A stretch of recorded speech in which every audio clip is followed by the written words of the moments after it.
em função do nosso horário, que é muito curtinho, eu vou começar e as pessoas vão chegando. Então, meu nome é Marisa Éboli, sou professora e coordenadora de projetos da Faculdade FIA, e estou aqui com muita alegria fazendo a abertura desse webinar. Eu queria, até antes de apresentar quem são os nossos palestrantes, reler aqui o trechinho de um depoimento do Brent Orrell, que é da American Enterprise Institute, e ele escreveu no dia 15 de maio, domingo agora, um relato dele falando justamente da importância das humanidades, e ele diz o seguinte, né, que ele é um colecionador de histórias de sucesso na carreira, e que o papel dos estudos nas humanidades e nas artes liberais é fundamental para equipar pessoas para o sucesso. Aí ele fala da importância da leitura dos grandes livros, né, dos textos clássicos, que são uma maravilhosa, as palavras dele, uma maravilhosa preparação para se entrar numa variedade de setores, incluindo alta tecnologia, finanças e área médica. E ele, inclusive, menciona um depoimento também do fundador do LinkedIn, do Reid Hoffman, que acredita o seu sucesso, em parte, aos primeiros estudos em filosofia. Eu achei muito apropriado para relembrar aqui a importância do que a gente tem discutido nos cursos de educação corporativa, nos cursos de formação de liderança. E foi justamente assim que eu tenho esse orgulho de eu ter unido esse quarteto que está aqui, né? Eles individualmente ainda não se conheciam, e ao começar a incorporar essas questões de humanidades, filosofia, cinema, música na formação de líderes, é que eu fui trazendo para o curso. Então, eu queria pedir para eles se apresentarem, fazerem uma breve apresentação, e depois eu passo a moderação desse webinar para o professor José Luiz Goldfarb. Espero que vocês aproveitem, curtam muito e também façam perguntas. Obrigada ao quarteto de ouro.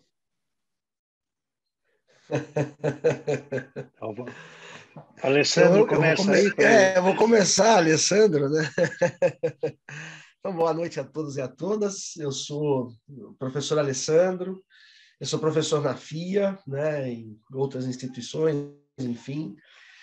A minha área é exatamente o centro das humanidades, filosofia, história, pedagogia, educação, que é a minha área de formação e as minhas áreas de interesse nas minhas pesquisas e pós-graduação. E essas são as disciplinas que eu ministro na escola, na faculdade, etc. Então, minha área é o centro das humanidades. Muito bem, boa noite. Carlos, abre o microfone. Boa noite, uma alegria grande estar de novo aí com esses amigos, as pessoas que a gente já tem se reunido para conversar sobre artes, humanidades.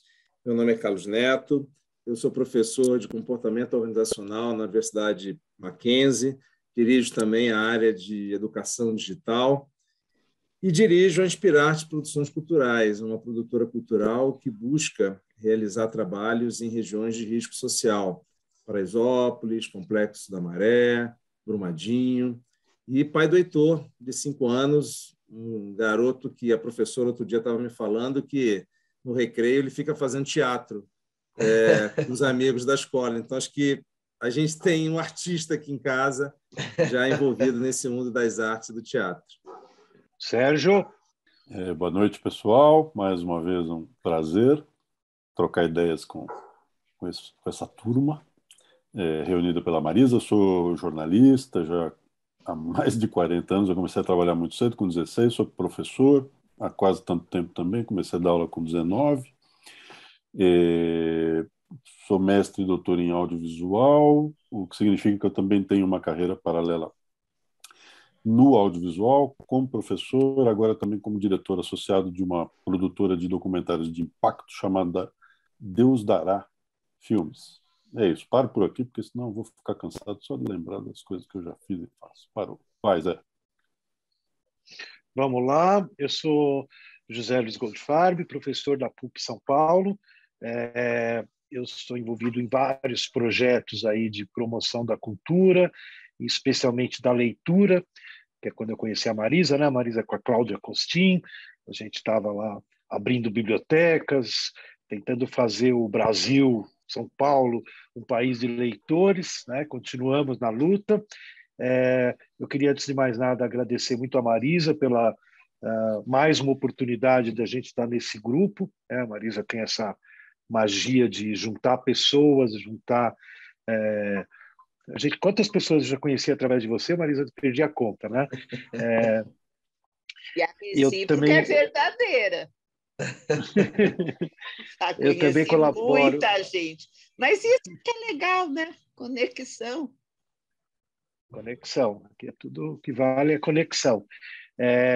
Eu queria, agradecer a FIA, né, que está por detrás aí dessa história, a nossa menina aqui, a Lívia, que está por detrás da mágica, né, do Zoom, aqui da nossa câmera, do nosso, né, streaming, e também saudar aí essa plateia, que eu já vi que está toda animada, dando boa noite, amo humanidades, alguém já escreveu, achei bonito, quem foi a Simone Magalhães Sadala.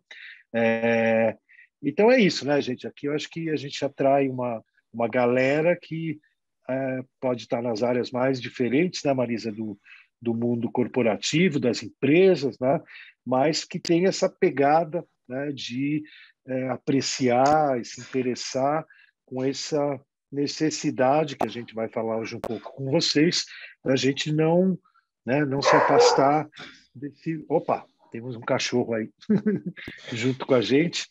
É do Alessandro, né? É o meu. Eu sei, já percebi. Aqui isso é legal, gente. Aqui é diferente, né, Marisa, do que a gente está lá no palco, no auditório, né? Marisa sabe que eu sou hiper adepto, né, das mídias digitais. Eu tenho um programa de debate que a Marisa tem carteirinha já, né, que chama Cine Ciência, né, lá no MIS Online. Né? Tem o MIS físico e tem o MIS Online. E a Marisa convidou a gente 2 vezes para o físico, né, uma vez em Campinas, outra vez aqui na FIA, e agora ela convidou a gente nesse ambiente maluco, quando a gente encontra aí com essa galera grande e animada. Vocês podem, ao longo do papo, colocarem questões, que depois, no final, eu trago aqui para todo mundo aprofundar algum tema que vocês se interessarem. E vamos começar, Marisa? Sem perder mais tempo? Bora! Bora. Então, gente, todo mundo já se apresentou, vocês já viram aí que teve uma galera forte na questão das artes, das humanidades, né? Então, vamos começar com a provocação inicial, que a gente abre essa mesa, né? A gente está num mundo cada vez, e hoje mais ainda, né, Marisa? Cada vez mais tecnológico, né? A gente até agora, por causa da Covid, aí, né? Todo mundo aprendeu a ter um ser virtual, né? Um duplo virtual, né? E que começa a ficar, né? Todo mundo com o celular na mão, aí, né? Muito presente na vida de todo mundo. E a pergunta é essa, né? Como é que a gente concilia esse ser cada vez mais tecnológico, né? Mais rápido, né? Tudo num clique, né? Como é que a gente concilia com a nossa tradição, né? De uma cultura, pegando o que a Marisa provocou já no início, né? Por exemplo, dos clássicos da literatura, né? Um Dostoiévski, coisas tudo, né, gente, desses bem magrinho, né? Tudo pequenininho, né? Um livro desse você não lê num clique. Aliás, não precisa nem de clique aqui para ler, né? Aqui você desliga, tem que desligar o clique para poder mergulhar num bicho, né? Com certa densidade, né? Mas, como a Marisa falou, a gente vai descobrindo, né, que é em cima dessa densidade, né, da filosofia, das artes, né, da literatura, que, de fato, a gente tem um plus, né? Então, como ela falou, o carinha lá do Liquidinho e assim vários outros, né, Marisa? A gente vai descobrindo, eles acabam acreditando, né, essa inserção num mundo muito amplo, né, que a literatura deixa a gente viajar para a Lua, né, para 2.000 anos atrás, 3.000 anos atrás, ou 2.000 anos no futuro, tudo é possível, né?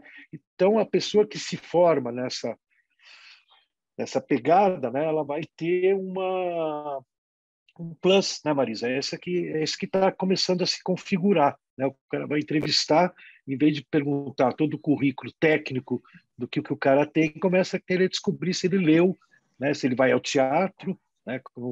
Quem é que falou do teatro? Já que o Carlos que falou, né? Então, tem toda essa riqueza que a gente tem que a gente não pode perder. Mas vamos rodar, né, gente? Essa é a provocação inicial. Como é que a gente se vê com as artes e com as humanidades nesse mundo tão tecnológico e digital? Quem é que abre aí? Alessandro, como vamos seguir essa ordem do alfabeto? A gente sempre segue essa, eu acabo sempre abrindo. Então, vamos seguir a tradição, que é sempre bom, né? Muito bem, eu me senti provocado aí, né, por aquilo que você está dizendo, Zé, e por aquilo que a Marisa disse, né? Porque, no fundo, assim, eu começo com uma questão, assim, para depois chegar à minha reflexão, assim, pelo seguinte, porque a gente muitas vezes fala muito, né, de humanidades, da importância das humanidades, etc., mas eu tenho a impressão que, no fundo, assim, quer dizer, na lógica meio pragmática desse mundo contemporâneo, como você falou aí da tecnologia, da eficiência, né? Quer dizer, do lucro acima de tudo, eu penso que muitas vezes, assim, lá no fundo, assim, na ponta do lápis, as humanidades não são tão interessantes porque elas não são tão rentáveis, né? E eu estou dizendo isso porque sempre me surpreende quando alguém do mundo, vamos dizer assim, sei lá, né, o corporativo, ou do mundo dos grandes negócios, né, valorizam as humanidades e falam que isso foi importante. Porque a gente está em escola, está, né, em contato com as pessoas o tempo todo, etc., e eu sempre ouço, às vezes, o contrário, assim. Por exemplo, agora mesmo, eu estava conversando aqui com um vizinho meu, um dia desse aqui, que é um sujeito bem formado, engenheiro, etc., tem um negócio. E ele disse o seguinte para mim, ele falou, Alessandro, quer dizer, assim, com todo respeito, né? Ele falou, mas eu acho que a gente gasta muito tempo ensinando filosofia, artes, inclusive história, ele falou. A gente deveria ensinar mais a matemática, finanças, português. Eu sei que você é filósofo, mas eu acho que é isso e tal. E a gente começou uma conversa sobre isso. E eu ouvi isso muito, assim, na minha vida, ao longo da minha vida de professor, de pais, de amigos, etc., né? Às vezes de alunos e tal. Uma certa, assim, quer dizer, as humanidades é um luxo, assim, e às vezes um luxo desnecessário, né? Que não dá resultado prático, que não dá resultado econômico, sei lá. E eu sempre coloco isso, quer dizer, a minha resposta para isso, né, sempre segue o seguinte caminho, assim. E hoje, conforme vocês iam falando, eu pensei numa metáfora, isso que você falou, Zé, eu pensei numa metáfora de Platão, que está numa obra que é a República de Platão, que, como vocês sabem, a República de Platão é um clássico da filosofia, eu acho uma obra linda, né? E que Platão está discutindo, na verdade, como discussão principal, ele discute a justiça. Mas ele fala do papel do filósofo, né, como alguém que vai ajudar a fomentar a justiça, né? E o filósofo como essa encarnação, né, enfim, do sujeito que ama, aí como está aí no chat, que ama, né? Ainda não tinha o conceito humanidade, porque esse conceito é medieval, renascentista, mas já tinha o conceito da importância dessas ciências que estudam o humano, o ser humano, né? Nas suas diversas dimensões. Então, Platão, valorizando isso, ele entende que a filosofia é o elemento mais importante na formação humana, né? Para formar para a justiça. E uma certa altura lá do livro, ele está discutindo a importância do filósofo, ele usa do filósofo como um líder, do filósofo como aquele que deve liderar o processo, do filósofo, inclusive, como alguém que é um governante, essa é a ideia de Platão, né? A utopia platônica da República. Aí ele lança a seguinte metáfora, que eu acho que ela é muito propícia para a gente começar essa nossa conversa. Ele diz assim, já bem adiante do livro. Ele diz, imaginem, né, pessoas cheias de conhecimento técnico, tecnologias, conhecimentos, matemática, etc., embora Platão valorizasse a matemática, construíram um barco, né? Usaram toda a sua técnica para construir um barco, sabe? Toda a sua sabedoria e construíram um barco. Depois de terem construído o barco, essas pessoas ficaram com uma certa dificuldade para se acertar e saber para onde remar, navegar em qual direção, né? Qual seria o melhor caminho para seguir. E aí ficaram cheios de dúvidas e conflitos, etc., e não conseguiram se acertar. Tinham muito conhecimento técnico e instrumental, fizeram bem o que precisavam fazer o barco, mas faltava uma dimensão importante que era refletir, o comprometimento com o conhecimento dos caminhos, o comprometimento com algumas questões humanas, o Platão vai dizer, que pudesse fazer aquelas pessoas se acertarem, né? Muito bem, o Platão usa essa imagem exatamente pelo seguinte, assim, quer dizer, sujeitos tinham tecnologia, tinham conhecimento, mas faltava um conhecimento mais profundo da jornada, que ajudassem a todos conhecerem os caminhos, a compreenderem as dificuldades da jornada, ajudarem a promover melhor naqueles que estavam ali junto com eles uma reflexão sobre um caminho em conjunto, né? Que pudessem promover, enfim, autoconhecimento, etc., e aprendessem com a jornada, que soubessem dialogar e tal. Muito bem. Então, essa metáfora, eu acho que serve muito para a gente pensar para que serve as humanidades. Aí eu jogo a bola aí para vocês. Muito legal, Alessandro. Eu já falei aqui no chat, né, para a galera, que começar com Platão não tem melhor, né? Eu comecei a estudar filosofia. Meu primeiro trabalho lá na USP, Marisa, foi A República do Platão. Um livro maravilhoso que fez minha cabeça para o resto da vida. Né? E eu fazia, Alessandro, física de dia e filosofia à noite. Eu comecei na física e falei, não. E você não ficou louco, né? Louco você não ficou, não. Pelo jeito, não, né? Quando eu dava carona para alguém para entrar no campus, a pessoa falava, você faz o quê? Eu falava física e filosofia. O cara falava, meu Deus, o cara é louco. Bom, Carlos, você continua, Alessandro, aí. Eu vou pegar a bola do Alessandro e lembrar, ontem, na turma lá de comportamento organizacional, nós estávamos discutindo liderança. E eu trouxe a ideia de Kurt Lewin, né, no século passado, que ele mostra que a liderança ela é relacional, é um fenômeno relacional. O poder está no grupo. É o grupo que detém o poder e ele projeta em alguém, ou seja, esse grupo delega poder a alguém, uma parte do grupo, o grupo como um todo, delega poder a alguém na medida em que vê valor nesse alguém. E há uma conexão. Essa conexão é realizada através daquilo que a gente chama de repertório. Um repertório que faz sentido, um repertório que constrói valor, um repertório de significado. É lógico que o repertório ele precisa e deve ser questionado. É nossa obrigação questionar o repertório. Mas a gente sabe que há repertórios que nos conectam. Nós delegamos poder a alguém a partir da conexão que há pela proposta de valor que essa pessoa traz. Quando a gente fala de repertório no exercício da liderança, nós estamos falando também da arte como instrumento de enriquecimento do repertório, da arte como um elemento de conexão e de construção de valor social. E aí eu vou buscar um texto antigo, um texto bíblico lá de Deuteronômio, que diz o seguinte: as coisas reveladas pertencem a nós. E arte é revelação do ser. Aliás, Fernando Pessoa já escreveu que a arte é autoexpressão lutando para ser. Ou seja, nós usamos e utilizamos a arte na construção de um repertório que faça sentido. E isso mostra também a nossa estatura social, na medida em que esse repertório nos conecta ao outro. É também de Fernando Pessoa, quando ele diz que sou do tamanho do que vejo, e não do tamanho da minha estatura. Qual a visão? De que forma você é visionário, você constrói valor.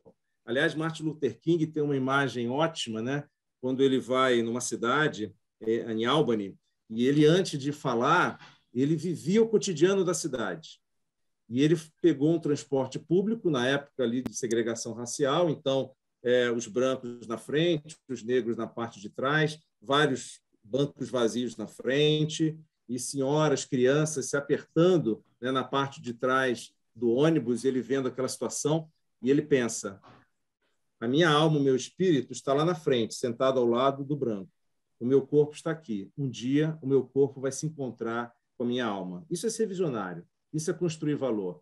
Ele experimentou, ele viveu, ele construiu um repertório a partir dessa vivência, ele se conectou com outros que também tinham esse sentimento de que a alma estava lá na frente, sentada ao lado do branco, e o corpo precisava chegar lá.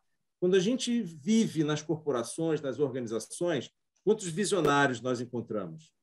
São aquelas pessoas que movimentam o corpo organizacional, são aquelas pessoas visionárias, aquelas pessoas que a gente constrói valor, que a gente se conecta, né? E vamos lembrar que cultura vem do latim, né? É colere, e colere significa cultivar. Que tipo de repertório nós estamos cultivando? Que tipo de repertório nós estamos alimentando? Em quem nós depositamos o nosso senso de valor? Eu vou finalizar essa primeira parte, porque isso é um tema assim, muito importante da gente estudar, e eu defendo aqui que a arte e as humanidades são, sim, um valor importante na construção de liderança e na construção de repertório. Tem um psicanalista chamado Christopher Bollas, ele é contemporâneo, e ele traz uma ideia bem importante. Ele traz o conceito de idioma, não a linguagem. Para ele, idioma é a nossa singularidade, é aquilo que é próprio nosso. Ele diz que o objeto é tudo aquilo que é o não-eu, tudo aquilo que não é o seu corpo, o não-eu é um objeto. Quando você entra numa livraria, por que você escolhe um livro e não outro? Por que você escolhe uma música e não outro? Por que você escolhe alguém para ser o seu amigo e não outro? Por que você se conecta mais com o repertório de alguém e não de outra pessoa?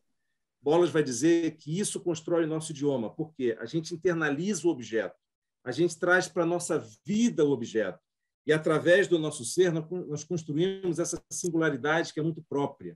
E isso a gente realiza também de forma muito poderosa através das artes. Por isso que eu acho que esse tema é importante na nossa vida social, na nossa vida organizacional, e pobre da empresa que não abre espaço para a cultura, para as artes, na construção de um repertório que constrói valor coletivo e social.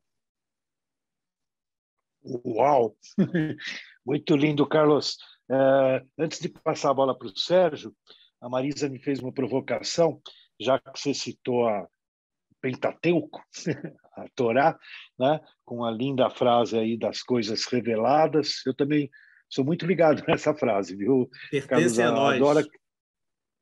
pertencem a nós, né? E o mais maluco ainda, não vou agora desenvolver, porque senão a gente ficava a noite inteira, é que depois, lá na época do Newton, que tinha muita influência da Cabala, né, desses estudos, né, eles vão dizer que, porque o oculto, né, o que é revelado pertence a nós, e o oculto a Deus, né? Daí o Newton vai dizer, mas o nosso trabalho, né, é revelar o oculto de Deus. Então, junta tudo, né? A Marisa pediu para citar uma frase, já que entramos na área judaica, né? Eu até vi aqui, Marisa, para não ler errado, é uma frase que eu usava de assinatura no Twitter durante muito tempo: não vemos o mundo como ele é, mas como nós somos. Essa frase diz assim: não vemos o mundo como ele é, mas como nós somos. Tá? E eu achei depois, Marisa, isso você não sabia, eu achei uma frase tupi que eu achei muito parecida. Né? É bacana, porque é uma frase do Talmud, lá dos tempos antes de Cristo, dos rabinos, né? Essa de que nós não vemos o mundo como ele é, mas como nós somos. Essa outra, a beleza, essa é tupi, aqui do Brasil. A beleza está nos olhos de quem vê. Nossos olhos é que dão a beleza para as coisas. Bom, mas chega de papo bíblico, né, Sérgio? Vamos voltar aqui para a nossa tecnologia, humanidades e artes. Não que a conversa não estivesse boa, né? Mas sim, vamos voltar aqui à pauta. O Alessandro, eu fiquei aqui, depois que você contou a história do seu vizinho, eu fiquei me perguntando onde é que seu vizinho vive. Muito francamente. Em que mundo ele vive que ele acha que a gente ensina muito história? Em que mundo ele vive que ele acha que a gente ensina muita filosofia? Se ele é um homem das exatas, eu pediria para ele fazer uma planilha e tabular quantas horas ele teve de matemática, quantas horas ele teve de filosofia, quantas horas ele teve de história. Eu pediria para ele usar essa planilha, que certamente será muito bem feita, para ele fazer uma pesquisa em qualquer escola pública. E talvez aferir ali, de alguma maneira, quais são os conhecimentos em história, em filosofia, que ele acha que são exagerados, né? Que crianças e jovens têm hoje no Brasil. Né? Eu diria para você tomar cuidado, porque seu vizinho talvez seja um marciano, rapaz. Um venusiano, um jupiteriano. Ele deve ter vindo de algum lugar muito estranho. Bom, e o Carlos, por sua vez, falou da importância da riqueza, né, das conexões, da construção de repertório e tal. Eu quero aqui, nessa minha fala de abertura, trazer algumas coisinhas que eu separei para essa nossa conversa de hoje à noite. Uma delas, veja, eu peguei numa rede social ontem. Apareceu uma coisa ali que eu achei muito divertida. É um cartaz feito por um bibliotecário. O post da rede social não identificava, infelizmente, que bibliotecário, que biblioteca. Eu adoraria mandar uma mensagem para a pessoa que fez esse cartaz. O cartaz diz assim, olha, por favor, não coma dentro da biblioteca grande. E aí, pequenininho. As formigas vão aparecer e aprender a ler, e ficarão muito inteligentes. Conhecimento é poder, mas poder corrompe. Então, elas se tornarão malignas e dominarão o mundo. Salve o mundo do apocalipse das formigas. Genial, não? Eu poderia destacar aqui o que o cartaz quer dizer, né? A sugestão que ele faz do poder do conhecimento, né? Do poder, portanto, que se encontra dentro de uma biblioteca. Pergunte ao seu vizinho, Alessandro, quando ele visitou uma biblioteca pública, pergunte a ele para dar uma olhadinha numa biblioteca pública do Brasil, para ver como elas são bem tratadas.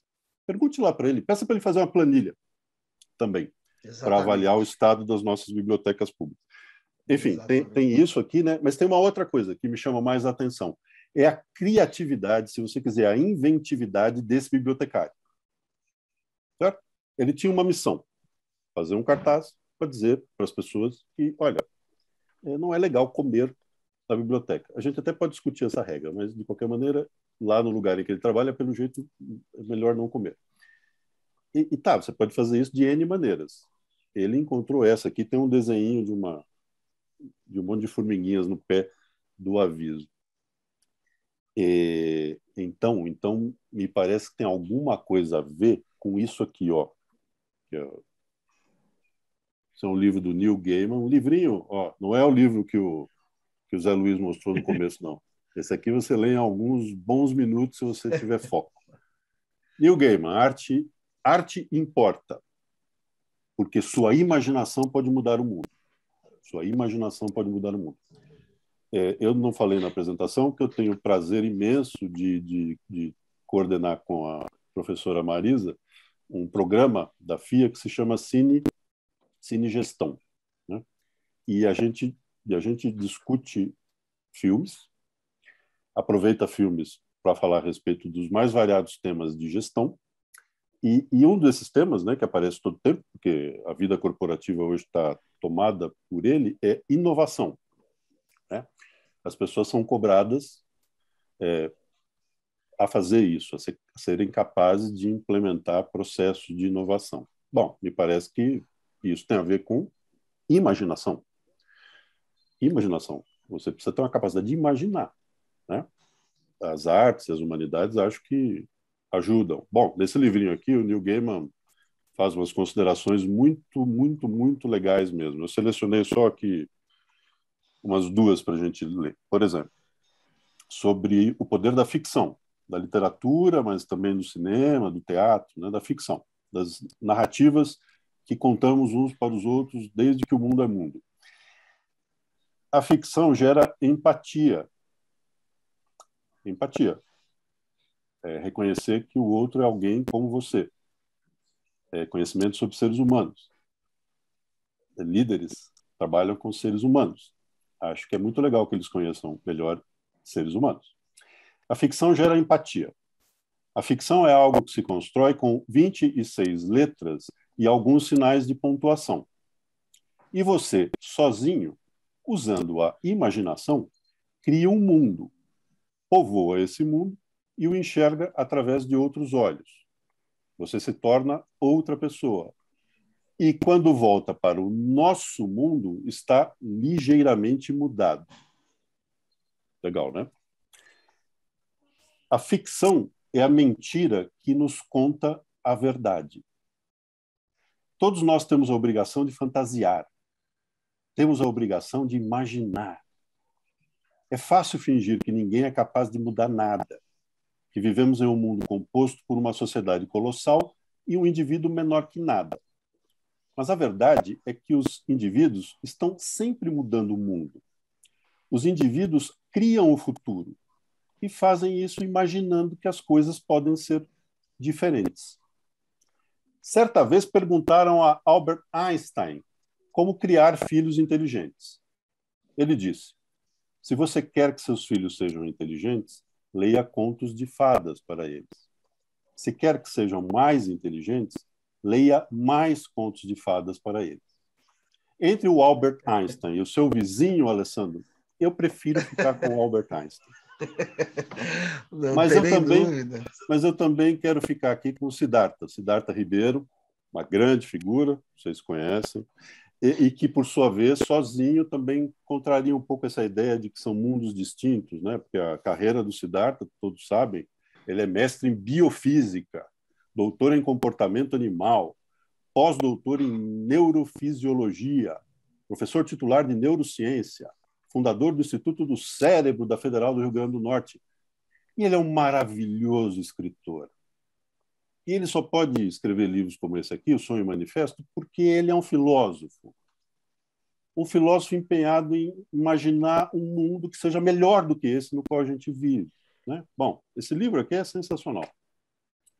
E ele no conjunto, né, justamente a partir dessa ideia de sonho manifesto, é uma grande defesa, né, da capacidade que todos nós humanos temos, acredito o Siddhartha, eu também, né, de reinventar. Não essa aplicação marota do verbo, já muito desgastada, que é nos reinventar. A pandemia nos obrigou a nos reinventar. Não reinventou nada, cara. Você continua sendo você aí. Vai devagar, né? Reinventar tem um peso muito maior do que você adquirir novos hábitos e não sei o que lá. O Siddhartha acredita, eu também, né, que a gente tem a capacidade de reinventar o mundo em que a gente vive. E ele lembra que é isso que a humanidade tem feito desde que a gente apareceu por aqui e virou o CEO dos animais, né? A espécie que faz e acontece, e também a espécie que, como você sabe, está destruindo o planeta. E que talvez seja capaz de destruir a ela mesma. É uma espécie extraordinária, capaz de fazer coisas nada extraordinárias. E aí eu destaco só aqui um pensamento do Siddhartha que se aplica muito aqui à nossa situação. Ele acha que a gente deve, nós, como humanidade, né, nós devemos curar nossa pior ancestralidade. Porque tem coisas que a gente faz, tem feito ao longo da história, que não são nada legais, né? Nada legais. A história da humanidade, você sabe, é marcada por muita violência, por muito sangue, né? Por muita disputa de poder. Sociedade patriarcal é isso tudo que eu acabei de dizer, né? Homens, ao longo da história, têm feito essas coisas. Têm feito rios de sangue, têm feito disputas de poder. Veja o que está acontecendo na Rússia e na Ucrânia. Aquilo é coisa de homem, né? É coisa da pior sociedade patriarcal. Tá bom. O Siddhartha diz, a gente precisa curar, né, a nossa pior ancestralidade. A gente precisa olhar para ela, entender o que ela significa e curá-la. Porque a gente precisa também honrar a nossa melhor ancestralidade. Curar a pior ancestralidade. Bom, para você curar, você precisa conhecê-la. E a história e a filosofia, entre outras áreas, nos apresentam o que é a nossa pior ancestralidade. E para honrar a nossa melhor ancestralidade, ele usa justamente o exemplo da arte, né? Se tem uma coisa muito legal que a humanidade fez ao longo da história, foi a arte. E que a gente, então, deve se inspirar, né, nisso para imaginar um mundo melhor. É isso. Toca aí, Zé. Maravilha, Sérgio. Bom, o pessoal tinha pedido o livro, a Marisa já colocou o primeiro, o segundo eu já coloquei, né? A turma fica doida pelas referências bibliográficas, né? Eu lembrei de um livro, Marisa, já te passo a bola, mas só para completar o Sérgio, alguém me emprestou esse livro, ou seja, eu preciso achar a referência, eu vou ficar devendo aqui. É um livro que se chama Fathering the Bomb, que é na linha do que o Sérgio falou. A bomba atômica, ela não é uma coisa que foi gestada pelo ser humano, ela foi paternizada pelos homens, né? Quando é que uma mulher iria fazer uma bomba para destruir tudo? Né? É uma coisa para a gente pensar, né? E também só para fazer uma propagandazinha, né? Essa coisa da ficção que você falou, ou seja, é tão forte que tem um seriado que a gente, né, Marisa, depois de muita coisa, a gente dá uma relaxada com um seriado aí na Netflix que chama Clark, né? É a história do assaltante de banco que deu origem à síndrome de Estocolmo. A história se passa em Estocolmo. Você assiste o filme, você descobre por que chama síndrome de Estocolmo, né? Mas, de qualquer maneira, o bacana, Sérgio, é que cada capítulo do seriado aparece uma frase grande no início. Esse seriado, essa história é baseada em verdades e mentiras. Todos os capítulos têm essa frase. E depois você descobre, lendo, né? Daí não está na televisão, você descobre buscando aqui no Google, que, de fato, eles pegaram uma autobiografia desse maluco. Esse cara existiu mesmo. Vocês vão ver lá no seriado, né? Um grande assaltante de banco, fugiu 17 vezes da prisão, cara, incrível, né? Várias esposas, vários filhos, um maluco. E ele escreveu uma autobiografia que é exatamente baseada em verdades e mentiras, né? Fala, Marisa, você está com a mão levantada aí. Então, sabe o que eu queria? Eu queria aqui parafrasear o Sérgio Riso, dizer que eu vou ficar com Einstein e vou ficar também com a condessa Ada Lovelace, né? Que foi considerada a mãe da programação. Ela é uma mulher, né, na informática que mais revolucionou a programação, e ela era filha de um pai que era escritor, né, que era um autor, enfim, romancista, e a mãe fez ela estudar matemática, porque ela não queria que ela ficasse igual ao pai, né? E ela passa para a história por combinar ciência e humanidades.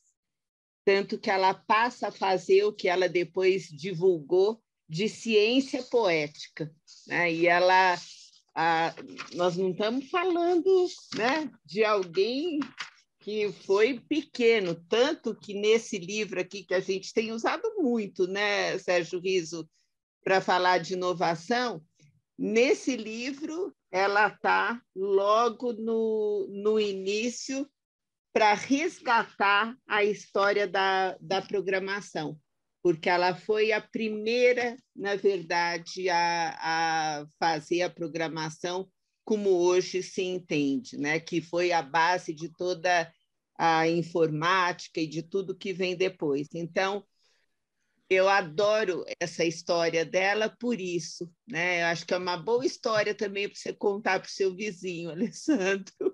Pois é. Foi uma pessoa qualquer, vamos dizer assim. Pois é. O grande barato dela, Marisa, eu também uso bastante esse livro aí que você está com ele na mão, chama Os Inovadores, né? Inovadores. É de um americano. Isso. Depois põe aí no chat antes do pessoal perguntar. Já. Então, eu sou historiador da ciência, né? Então eu digo assim, ele é breve, né? Ele não tem, o livro quer cobrir um tempo muito grande, apesar de ser gordinho, né? É muito tempo.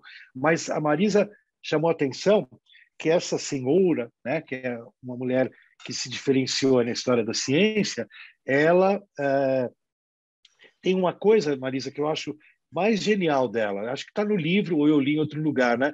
É que a ideia de que você pode programar igualmente para texto, áudio e vídeo, né? Você entende, gente? Na época dela, né, está começando a se desenvolver fotografia, logo cinema, a imprensa, o livro já tem vários séculos aí de impressão, que mais? E a música vai começar a ser gravada, né? Então, cada uma das artes, né, ganha um suporte na entrada do século XX. E não é que é danada, ela fala assim, a programação ela não vai fazer texto, imagem, ela vai fazer uma única coisa que traduz tudo, né? Que é o que está acontecendo agora, né? A gente está aqui conversando através desse Zoom, através de uma programação que tem a nossa imagem, tem a nossa fala. Eu não sei cantar, né? Mas alguém poderia cantar e tudo mais, né? Então, essa mágica de que a programação engloba as várias artes, as várias expressões, ela sacou pela primeira vez. Isso é muito dela, né? Fora outras cositas que ela fez mais. Legal, isso aí. Bom, Os Inovadores, do Walter Isaacson. Esse é o livrão, né? Bom, vamos seguir, gente. Agora, pegando um gancho aí de tudo que foi falado, né?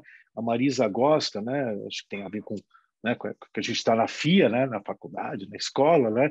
De a gente dar uma dobrada, né? Como é que isso tudo vai acontecer em termos educacionais, né? Qual é o sonho de educação que a gente tem, né? Eu sei que tem escolas, né? Eu fiquei morando em Atibaia, então tem um vizinho lá que mudou com o filho, foi com tudo, né?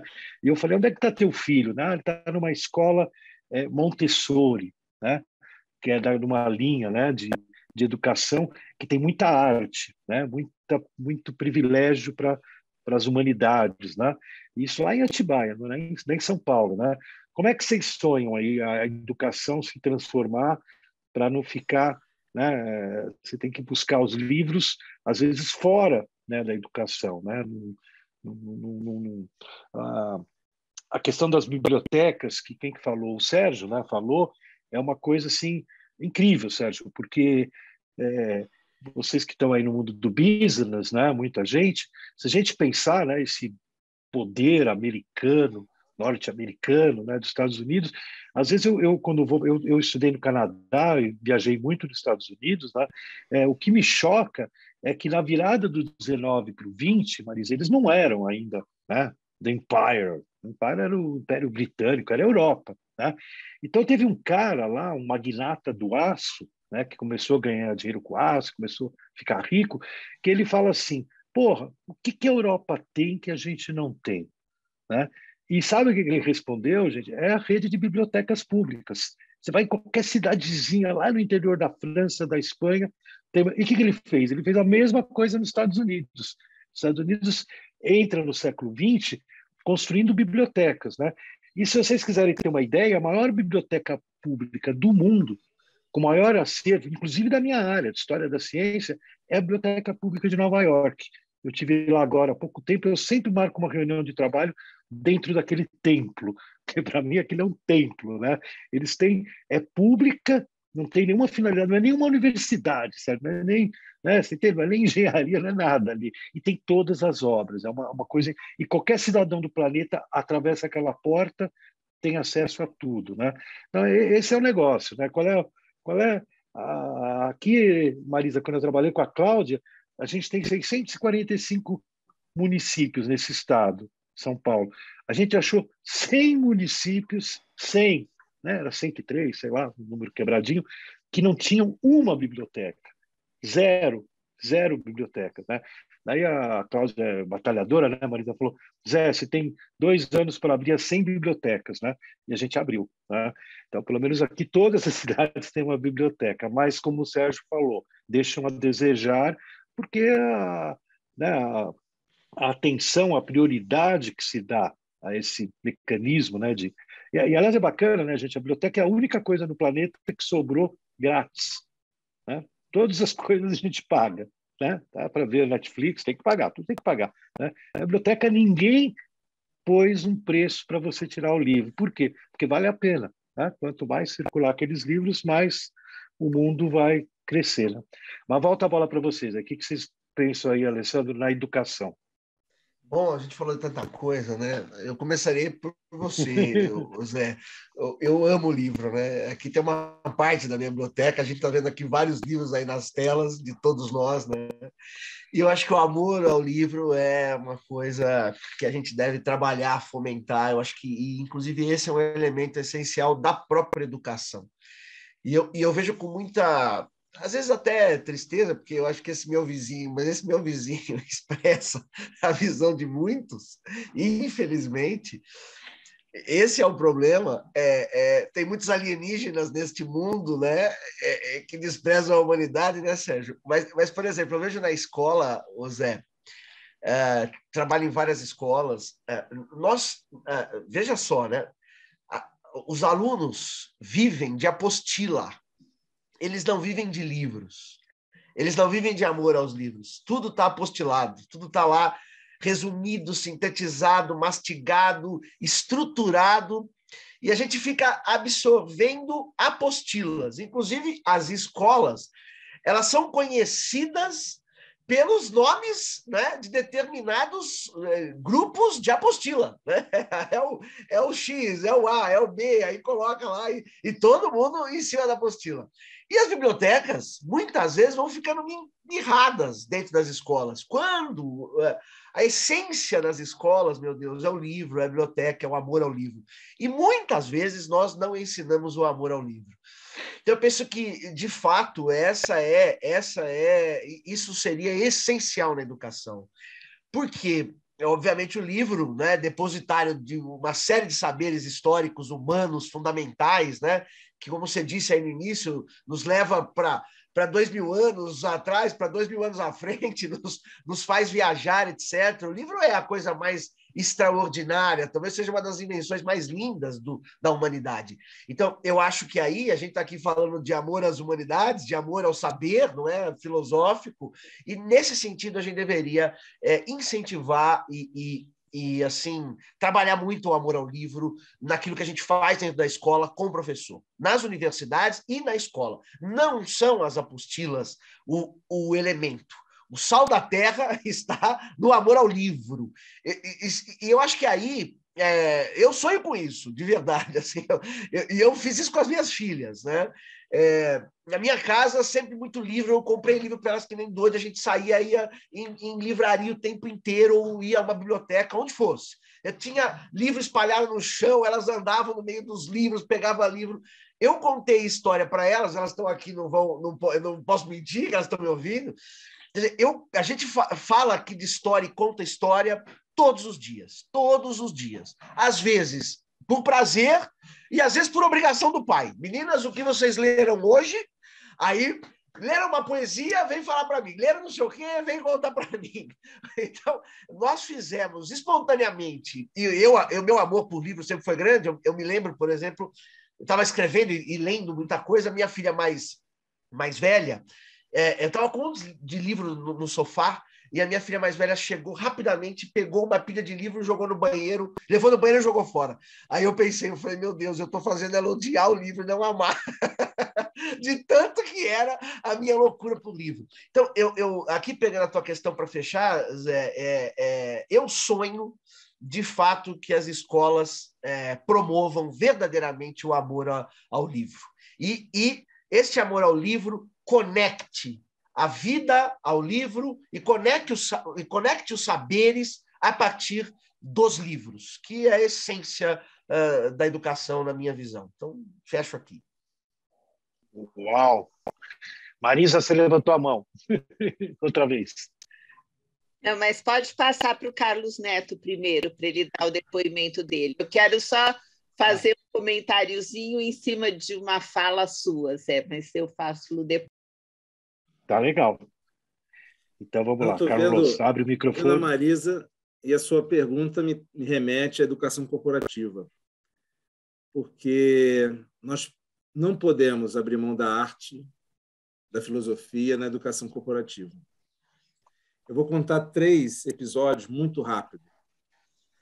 Até hoje, eu encontro gerente do Banco do Brasil, empresa que eu trabalhei, eu dirigi a área de gestão de pessoas, a nossa universidade corporativa, e até hoje eles se lembram de uma ilustração que nós usamos, que é o quadro de Michelangelo, A Criação, né, que está lá na Capela Sistina, e tem aquele Deus esticado em direção ao homem, né, a obra clássica do Renascimento, Deus esticado em direção ao homem, os anjos puxando Deus para cima, né? E aí Deus representando a instituição, né? Toda aquela tradição da igreja, do divino, enfim, a onipotência.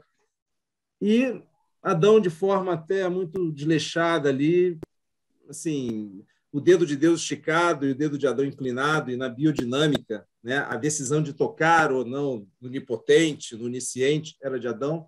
Se ele quisesse, ele tocava, se ele não quisesse, ele não tocava. E nós usamos essa imagem para dizer o seguinte: o ser humano decide. E é fundamental que, às vezes, a gente não entende, acha que a empresa é toda poderosa, aquela que faz e acontece. O ser humano dá bom dia, não dá bom dia de 1000 formas diferentes, e a gente precisa entender essa alma humana, essa perspectiva humana, porque é desse poder de decisão, de construir valor, de investir nas nossas potencialidades, que aquilo que o Sérgio falou da criação emerge, e a criação é um bem extremamente valioso nas empresas. Quando a gente colocava esse quadro do Michelangelo na nossa educação corporativa, muitos captaram a mensagem, né? Um terminal de autoatendimento só vai dar bom dia se ele for programado para dar bom dia. Um ser humano, não. O ser humano tem essa capacidade de criação. Se a gente colocar, né, um gato morto de fome, do lado um prato de alpiste, gato não come alpiste, ou seja, o gato vai morrer de fome. Se numa outra sala a gente colocar um passarinho morto de fome, do lado mais suculento filé mignon, o passarinho vai morrer de fome. O ser humano come o gato, o alpiste, o passarinho, o filé mignon, enfim. Nós transformamos a natureza. Nós temos essa dimensão. E esse quadro ficou fixado, e isso, às vezes, é muito mais relevante do que aquele discurso que as pessoas vão para o lixo da memória, elas não guardam. Por isso que eu quero dar esse depoimento que a arte é muito importante na educação corporativa. A segunda questão, bem rapidamente, é que nós criamos o Roda Viva. Nós fomos na TV Cultura, aproveitamos aquele espaço do Roda Viva, e a nossa comunicação interna era muito voltada para o teleprompter, né? Aquelas perguntas e respostas, tudo dentro de um roteiro, e hoje isso não passa verdade, isso não transmite verdade. Então, nós criamos o Roda Viva, os funcionários elegiam temas que eles queriam discutir, nós publicávamos esses programas na nossa universidade corporativa e, no centro da roda, um estatutário, um diretor do banco, o presidente, enfim. Mas ele, de antemão, não sabia a pergunta que ia rolar. E esse era o grande barato do programa. Então, tinha executivo que fugia do Roda Viva como o diabo da cruz. Queria ficar no modelo teleprompter, mas ali a gente sabia quem é quem tem repertório, quem não quer e quem não tem. E esse Roda Viva rendeu tanto, a gente fez tantos programas em parceria com a TV Cultura e fez tanto sucesso, enfim, porque às vezes o diretor, olha, não sei, não, sim, era um debate muito aberto. Que nós resolvemos fazer um Roda Viva de crianças, entrevistando o presidente do banco. As crianças entrevistando o presidente do banco, também sem pergunta prévia e pré-preparada. E a Sofia, de Caicó, ela perguntou para o presidente assim, você já foi ao teatro? Ele ficou muito sem graça, porque ele não ia ao teatro. E ela não entendeu ele não ir ao teatro, e ela perguntou por quê. A mãe da Sofia estava do meu lado, nos bastidores, assim, nossa, ela foi ao teatro, isso é uma epifania, e todo mundo que ela encontra, ela pergunta, você já foi ao teatro? Olha que maravilha, olha que sabedoria. E a gente precisa entender que um CEO, um CFO precisa da arte, precisa do teatro, para que ele se humanize, porque as empresas, infelizmente, no seu compliance, se desumanizam, né? E a última questão é que sempre na parte de seleção interna, e eu participei de inúmeras seleções, eu perguntava o seguinte, qual foi o último livro que você leu? O que você entendeu? Que significado você tira para a sua vida? Que significado você tira para o trabalho? E alguns gaguejavam. Por quê? É a falta do hábito da leitura. E que tipo de repertório a gente pode esperar para um gestor se não há essa construção de repertório, essa busca? Aliás, não sei se a professora Marisa concorda, mas a educação corporativa não resolve o problema de seleção mal feita. Selecionou mal, não adianta achar que a educação corporativa vai corrigir, né? Então, na seleção, a gente buscava esse repertório, essa construção de sentido, de significado através da leitura? Podia ser gibi, podia ser a Bíblia, podia ser outro livro, mas, enfim, o que você leu e que saber você extrai e como é que você compartilha isso? Então, eu queria só, nessa fala aqui, aproveitando a oportunidade, defender que a educação corporativa transite na arte, na cultura, nas humanidades, porque isso é fundamental na construção de valor para uma empresa. Muito bom. Quem é que não falou aí? Do Sérgio, né? Qual é a tua pegada educacional? Em primeiro lugar, eu quero dizer que, como o Alessandro, eu sou um doido por livros. Isso me custa muito, porque preciso ter apartamentos em que caibam meus livros, mas eu me sinto em ótima companhia com eles. São meus companheirões de muito tempo. Mas, indo aqui nesse caminho, né, de formação, eu tive uma conversa uma vez, eu dou aula em cursos de jornalismo já faz tempo, e eu me lembro de ter tido uma conversa com colegas em cima de uma ideia que eu propus. Certamente eu não fui o primeiro a propor isso, né? Outras pessoas por aí já imaginaram.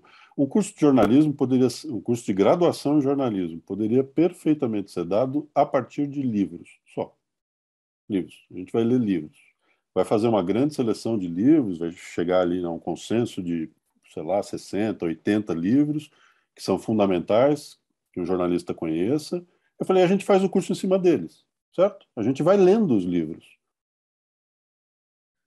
Porque não é só ler o livro, né? É entrar lá dentro e trombar com um monte de outros livros, né? Que são lembrados a partir da leitura deste livro, as conexões que o Carlos mencionou lá no começo.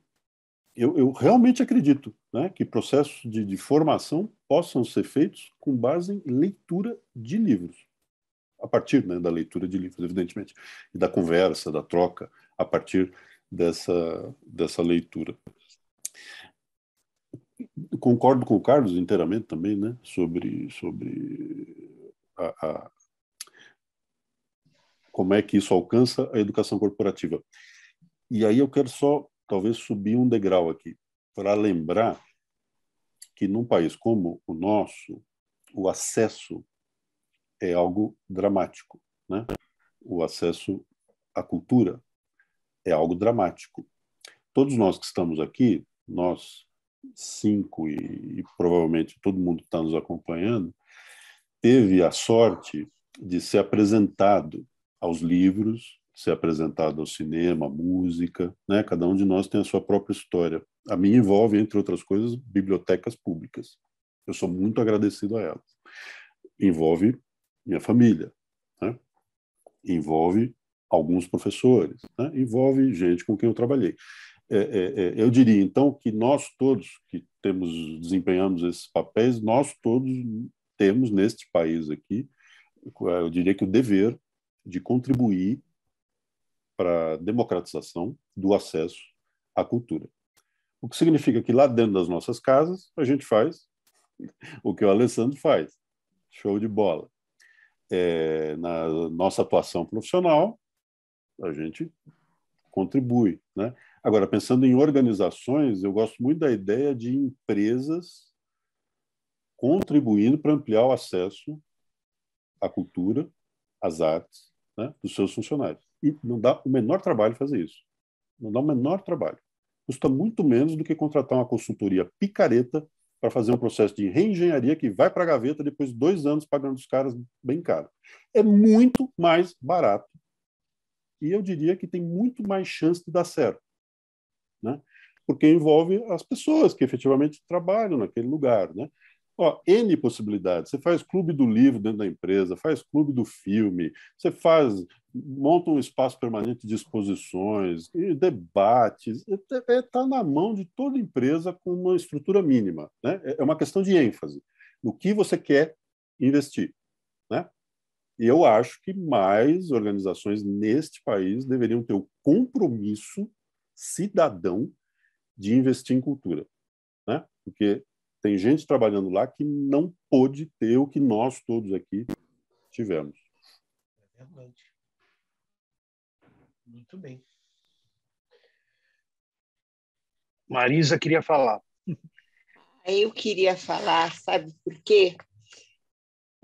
Quando você falou, Zé Luiz, da história de nos Estados Unidos, né, o que tinha de diferente, que eram as bibliotecas, me lembrou uma história, uma situação que eu vivi agora nas férias, quando fui visitar meu filho, que mora na Califórnia. Ele mora numa cidade, Santa Cruz, que a grande Santa Cruz tem 100 mil habitantes, ou seja, é do tamanho de Paraisópolis, né? E inaugurou, no final do ano, uma biblioteca muito perto, assim, aos 2 quarteirões da casa do meu filho, e toda hora eu ia lá com a minha nora e com a minha neta, que tem 7 anos. A biblioteca, o prédio maravilhoso, sabe? Um cuidado. Eu falei, gozado, agora uma biblioteca desse porte aqui, nesse bairro, que é, né, bairro de surfista. Aí eu perguntei para minha nora, né? Eu falei, Brit, quantas bibliotecas dessa tem aqui para poder ter uma biblioteca desse porte nesse bairro que é, né, super residencial? Ela falou, olha, tem muitas bibliotecas em Santa Cruz. Eu acho que tem mais de umas 20, se for considerada a Universidade da Califórnia, né? Aí eu fui googar e ver. São 43 bibliotecas numa cidade de 100 mil habitantes, né? Então, isso faz toda a diferença. E essa história da escola, que é forte, é uma escola lá no Vale do Silício, mas é forte nessa questão das artes, né? Da leitura. E aí, quando eu não podia deixar, né, de falar uma coisa, que eu acho que dá um gancho mais também para o Sérgio Riso, não é que ele precise de gancho, mas se me perguntarem qual o último livro que eu li, é esse aqui, que foi recomendado pelo Sérgio Riso em função aí do Cine e Gestão que a gente faz. Agora, Sérgio Riso, o cara é um fã do Clint. Quando eu cheguei nessa parte, ele fala, dava para passar um bocado de tempo vendo os filmes do Clint.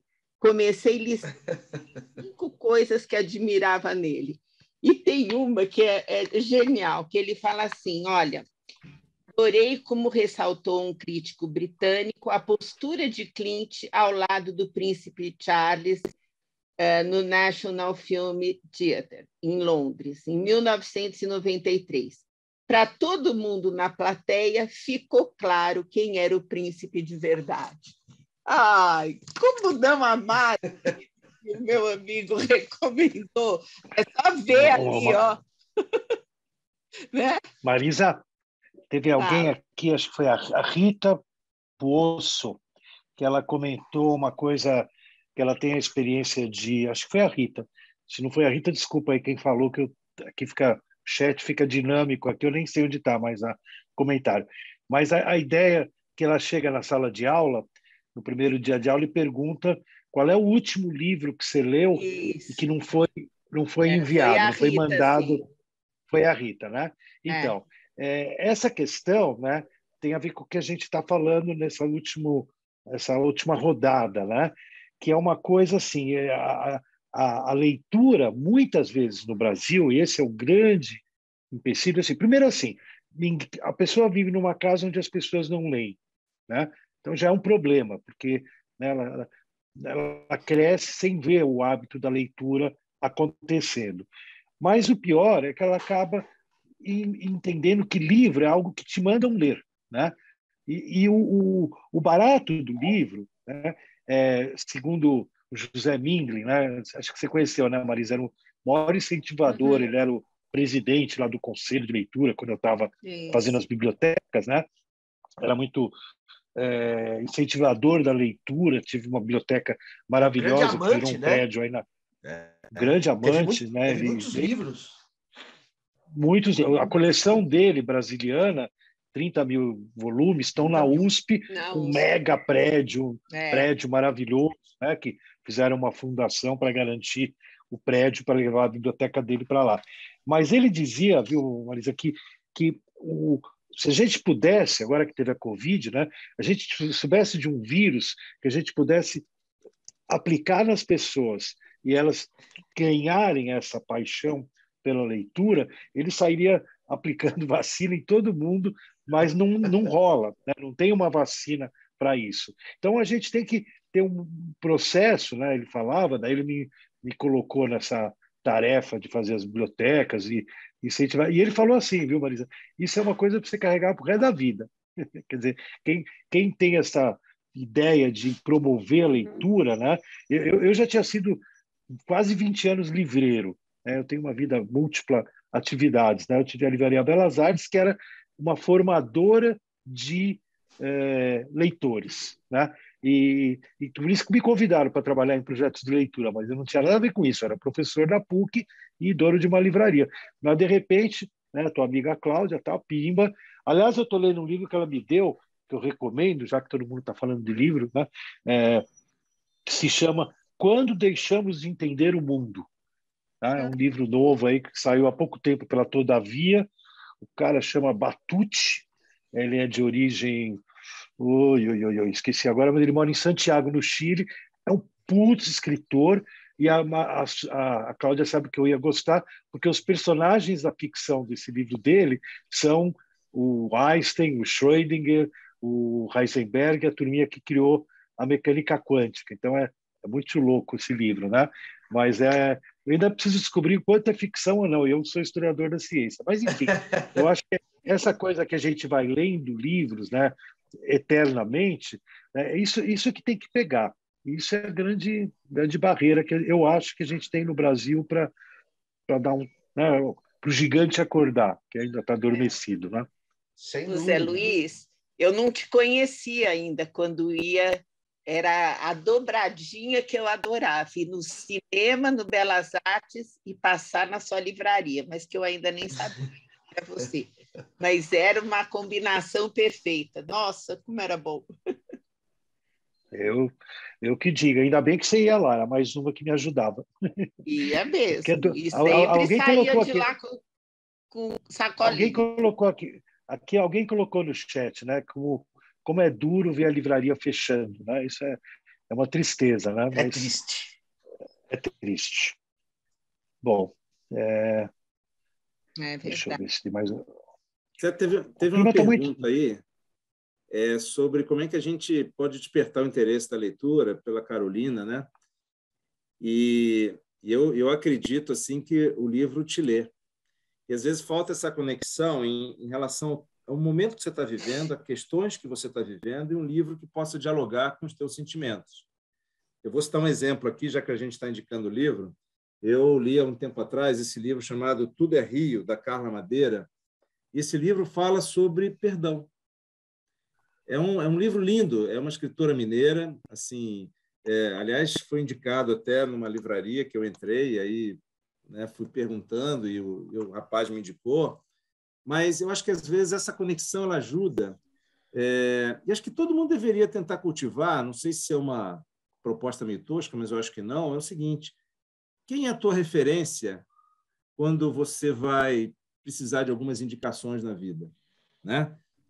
Indicações de filme, né, Sérgio? Indicações de livros, e dialogando com uma questão da tua vida, com o momento da tua vida, né? Esse livro aqui, ele fala de perdão e é tão rico, tão bonito, e dialogou tanto comigo, porque isso ajuda muito no processo de leitura e na sua conexão com o livro, né?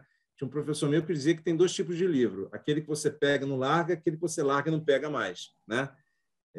A gente precisa buscar essa conexão com livros, filmes e expressões de arte que a gente pega e não larga, que, como Christopher Bollas falou, que a gente internaliza, né? A gente traz para a nossa vida. E acho que talvez seja bom, Carolina, a gente ter pessoas que são referências. Eu queria um livro sobre dor, sobre prazer, sobre tesão, sobre perdão, e alguém vai te indicar um livro que dialogue com o teu sentimento. Pode ser um bom caminho. E nas empresas a gente pode organizar espaços assim também, né? Também espaços de leitura, né? Porque às vezes espaços de leitura coletiva, quando um lê, às vezes até a leitura, por exemplo, eu fiz isso muito com as minhas filhas, lê em voz alta, lê com a entonação da voz, com a graça, com a beleza das palavras, aquilo vai encantando. E elas se sentiam entusiasmadas também, né? O personagem, a brincadeira. Então, eu acho que incentivar também a leitura coletiva, espaços de leitura coletiva, e coisa que a gente não faz, né? Leitura em voz alta mesmo. Deixa eu ler um poema aqui, vamos lá, né? Deixa eu ler uma coisa bonita aqui, como a gente fez hoje, né? A gente leu tanta coisa pequena e bonita que deu vontade de ler os livros, né? Quer dizer, deu vontade de ler aquele que o Sérgio mostrou, do Carlos, etc., né? Eu acho que essa é a questão. E já que todo mundo falou de livro, eu vou falar um que eu estou lendo, que é o Capistrano de Abreu. Olha aqui, ó. Tá vendo? É que é, na verdade, uma história da colônia. Capítulos da história colonial. Capistrano de Abreu sobre a história brasileira.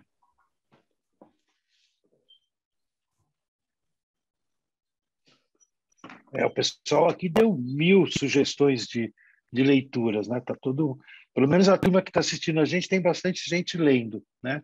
Que já é um plus, tá? Mas é difícil, gente. Eu cheguei em cidades, Marisa, num outro projeto que eu fiz com a Cláudia, né? Lá no Tocantins, né? A gente tinha um apoio da EDP, Energias de Portugal, e eram portugueses, né? Como vocês sabem, os portugueses gostam muito de leitura. O Fernando Pessoa está aí para me deixar mentir, né? Acho que o maior poeta da nossa língua. E eles queriam um projeto de incentivo à leitura, né? Até eu que batizei o projeto, chamava Letras de Luz, porque era a energia elétrica, né? Que eles estavam produzindo lá nas usinas hidroelétricas, né? Mas vocês não imaginam a tristeza que a gente tinha um projeto de incentivo à leitura e eu chegava em algumas cidades, nem vou falar o nome, porque coitado da cidade, né? E você chegava, eu precisava ir na biblioteca, tinha uma reunião na biblioteca, né? Era a coisa mais difícil achar a biblioteca, ninguém sabia onde era a biblioteca, nem sabia que a cidade, pelo menos a cidade tinha uma biblioteca, mas ninguém nem sabia que a cidade tinha uma biblioteca, né? É uma coisa terrível, né? Quer dizer, por um lado, a gente quer incentivar. Agora, isso que vocês falaram aqui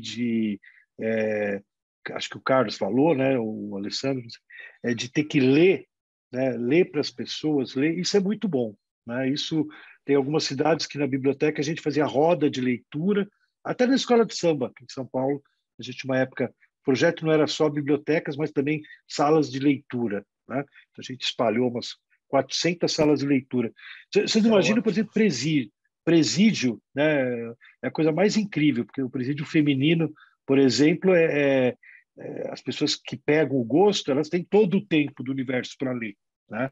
E eu não vou dar nomes também, que não pode, né? Mas tinha uma presidiária lá que era alto nível, já assim, com mestrado na Unicamp e tal, e ela virou a bibliotecária, porque a gente conseguiu redução de pena com o trabalho na biblioteca, né, para ajudar.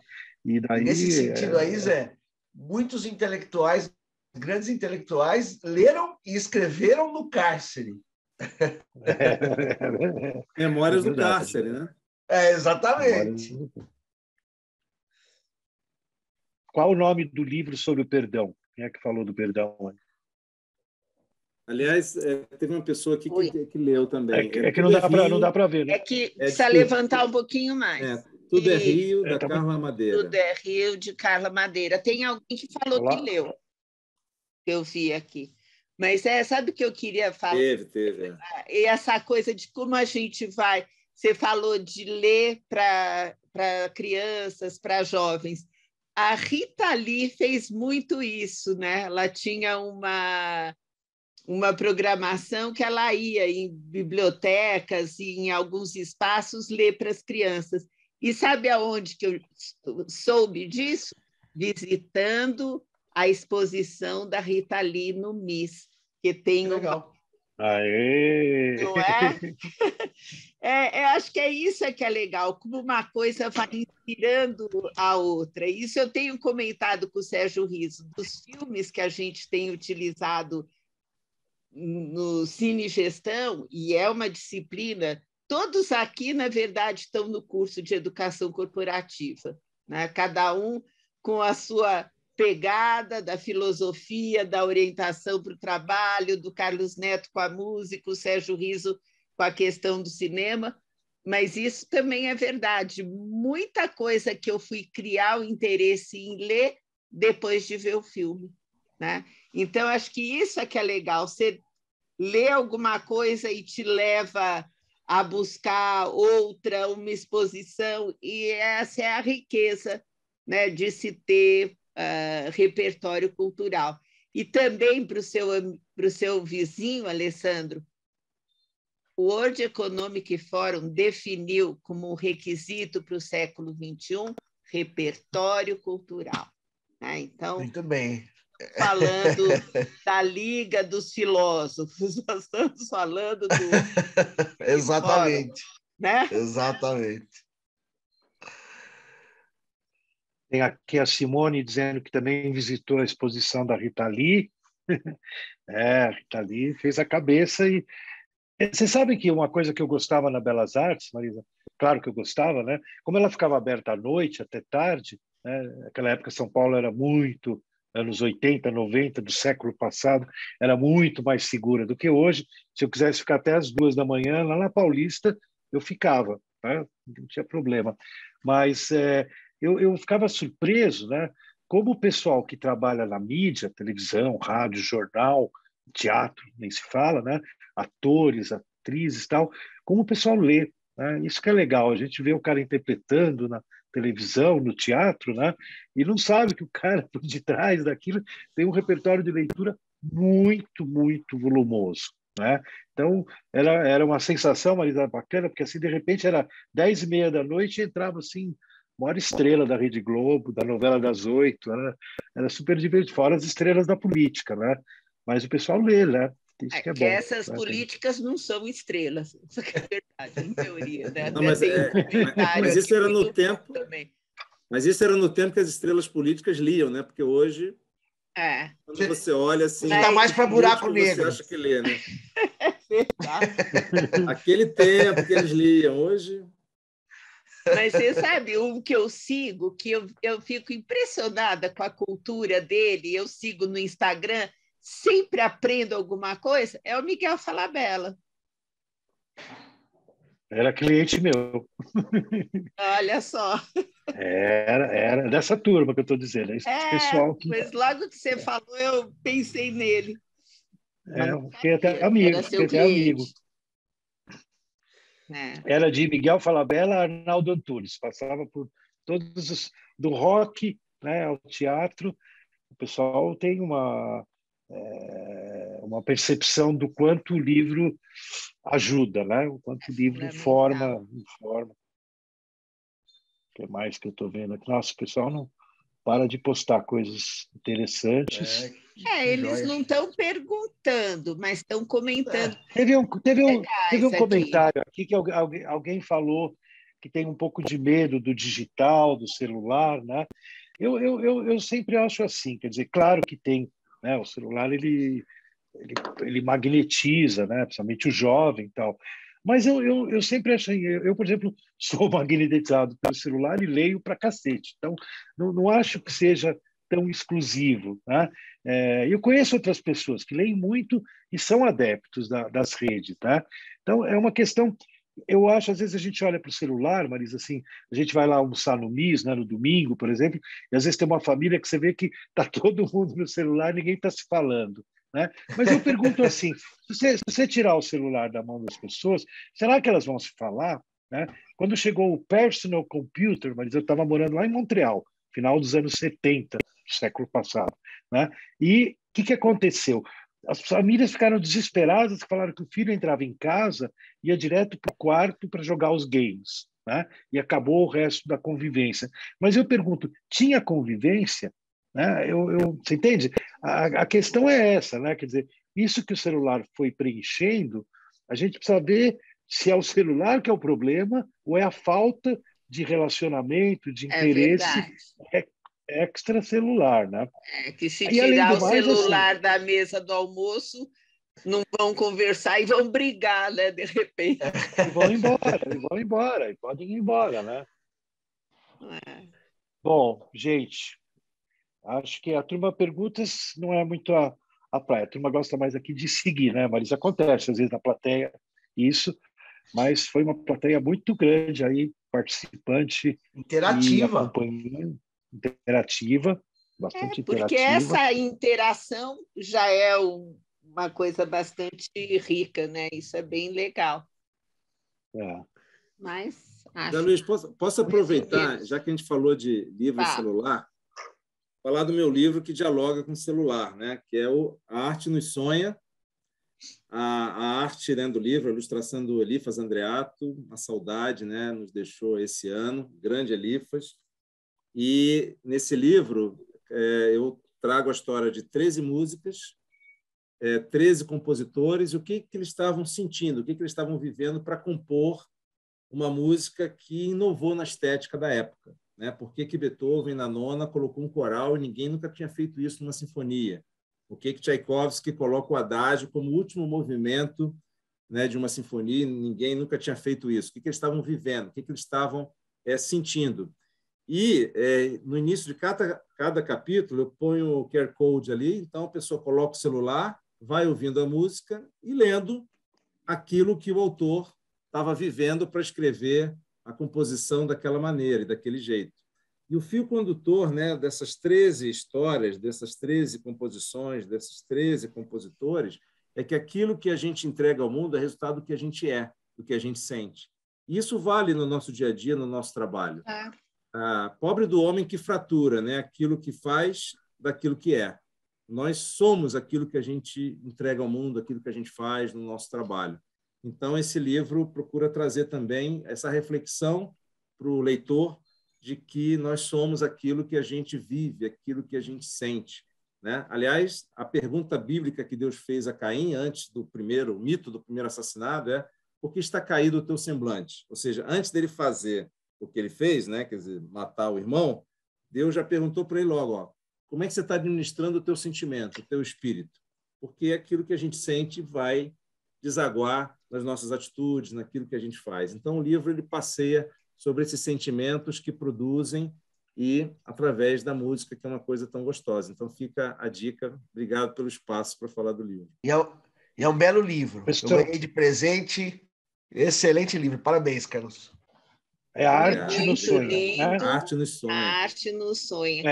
O O Carlos Neto usa muito essas histórias para, justamente no curso de educação corporativa, discutir a questão de carreira, a questão, né, de mudanças de carreira e da própria produção. E acaba, assim, além de os alunos amarem, é realmente muito rico e inspirador. Eu tenho o livro e li também. É muito, Obrigado. muito... Aliás, esse título surgiu de Gershwin, né? Quando ele escreveu, compôs Porgy and Bess, né? Que as pessoas não sabiam se era ópera, o que era, né? Que também foi uma revolução estética. E eu estava vendo a ópera, né? Sentindo a ópera, e eu descobri através do Porgy, que é o personagem dele, quer dizer, negro, pobre, não andava, né? Como é que ele sonhou a humanidade através dos sentimentos do Porgy, né? E na empresa, a gente acha que a inspiração tem que vir do CEO, a inspiração tem que vir do diretor, a inspiração vem de quem está do teu lado. Às vezes, o cara que não tem posição na hierarquia, mas ele te inspira, ele te move, ele desperta o teu melhor. E Porgy and Bess, Gershwin mostra isso, que a inspiração não vem quem está no topo. A inspiração vem quem está na base, quem está do teu lado. É muito linda essa ópera e ele sonhou a humanidade através do Porgy. Muito linda. Muito bom. Olha, e por isso que eu não largo desse quarteto, porque vocês inspiram muito. Muito legal. Sabe que eu queria também dar um depoimento. Eu estava falando lá do Tocantins para vocês, né? E eu lembrei que uma vez eu estava tão triste, né, com essa história que a biblioteca era um abandono, tudo, e no finalzinho da tarde, né, a internet não pegava bem lá no hotel que eu estava, né, o Wi-Fi era fraquinho e tal. Daí eu perguntei, mas como é que eu faço? O cara falou, tem uma lan house aí, né? Eu fui para a lan house, né?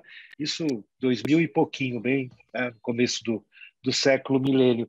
E o legal, gente, que eu entrei na lan house, estava todos estudantados lá, aquele monte de estudantes da escola, grupinho aqui no computador, grupinho no outro. Isso me deu um certo alívio, porque alguém já comentou aqui no chat, né? A vantagem também da gente estar na rede, como a gente está agora, né? Mas aqui agora não é tão problemático, porque o público já é leitor, né? Mas quando você está num meio aí no Twitter e tal, e que as pessoas não são leitoras, o legal é que você fala do Fernando Pessoa. O cara fala que nunca... Eu não tenho livro de Fernando Pessoa na minha casa. Ah, eu falei, meu, tá aqui o link, você tem a obra É inteira do verdade. Fernando Pessoa. Começa pela tabacaria, daí eu dou a tabacaria, né? É tudo linkzinho que o cara abre e tá lá a tabacaria inteira, né? Come, menina, come teu chocolate, né? Essa história é tão incrível. Bom, Marisa, acho que estamos chegando ao final. Antes de você encerrar, eu sugiro que cada um de vocês deixe o seu e-mail de contato aqui no chat. O que vocês acham? Opa, Que é legal, Pode boa né? ser. ideia. Legal. Eu já pus Tá o... aí. Eu já pus o meu. Eu não pus nem o nome, mas é que nem o do Carlos, é óbvio. O O JL meu não, sou eu. o meu não é óbvio. Então, vou pôr aqui, Alessandro. A A Simone Simone vai ser pôs uma aqui o futura dela, escritora de sucesso. sucesso. Ó. Ela vai escrever o livro que chama O Brilho. Como é que é o livro que ela vai escrever? Ela se inspirou hoje. O que brilha nos olhos. O que brilha seus olhos. Olha que bonito. É. Ela estava pensando aqui em escrever um livro, né? Muito bom, Marisa. Parabéns novamente para o nosso time Eu, aqui, que a gente foi no virtual, mas foi legal. Com eu certeza. posso, Muita eu só gente antes que de ter, talvez não fosse no presencial, aqui pode, né? É, claro. é. Eu posso terminar, então, falando aqui, recitando uma poesia? Opa! Oba! É que o Zé falou aí do Fernando Pessoa e aí eu me lembrei do Camões, que eu acho que fica ali do lado do Fernando Pessoa como um dos maiores poetas da língua portuguesa, certamente. E ele tem uma poesia que eu me lembrei aqui, que eu acho fantástica, que eu não sei bem o título, Alma Minha, e que ele fala do amor e tal, e como a gente falou de humanidades e ser humano, acho que a coisa mais tipicamente ser humano é o amor e a arte, enfim. E aí essa poesia junta as duas coisas, que é alma minha gentil que te partiste, tão cedo desta vida descontente, repousa lá no céu eternamente e vive eu cá na terra sempre triste. Se lá no assento etéreo onde subiste, memória dessa vida se consente, não te esqueças daquele amor ardente que já nos olhos meus tão puro viste. E se vires que pode merecer-te alguma coisa da dor que me ficou, da mágoa sem remédio de perder-te, roga a Deus que os teus anos encurtou, que tão cá me leve a ver-te, quão cedo dos meus olhos te levou.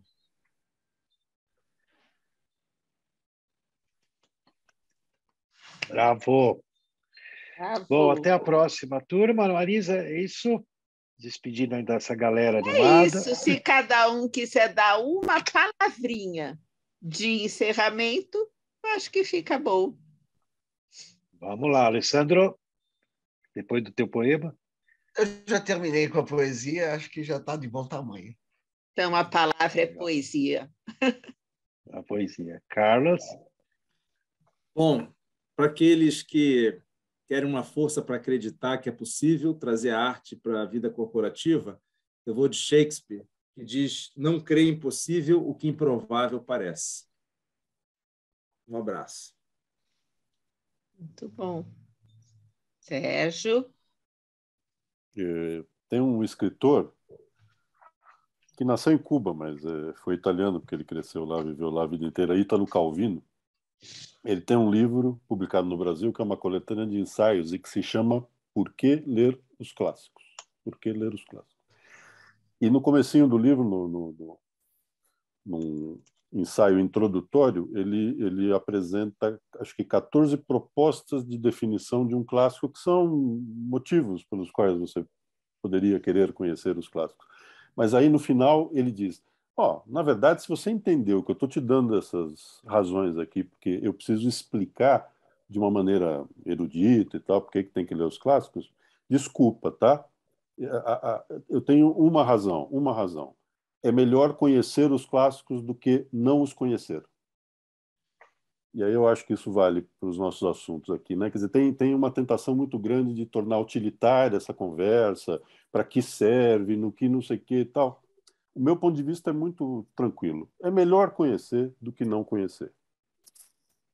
É isso aí. Bravo. E olha, eu juro que eu não tinha combinado com o Sérgio Risso, mas eu tinha aqui separado o que eu queria falar como últimas palavras. As grandes ideias que vêm dos clássicos. É só isso.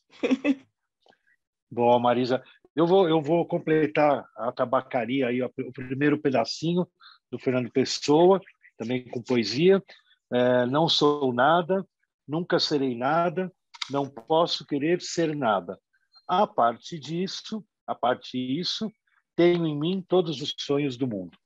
E o resto é a tabacaria que vocês conhecem. Vale a pena, quem não conhecer, é só colocar tabacaria Fernando Pessoa, que tem o PDF na sua mão do celular.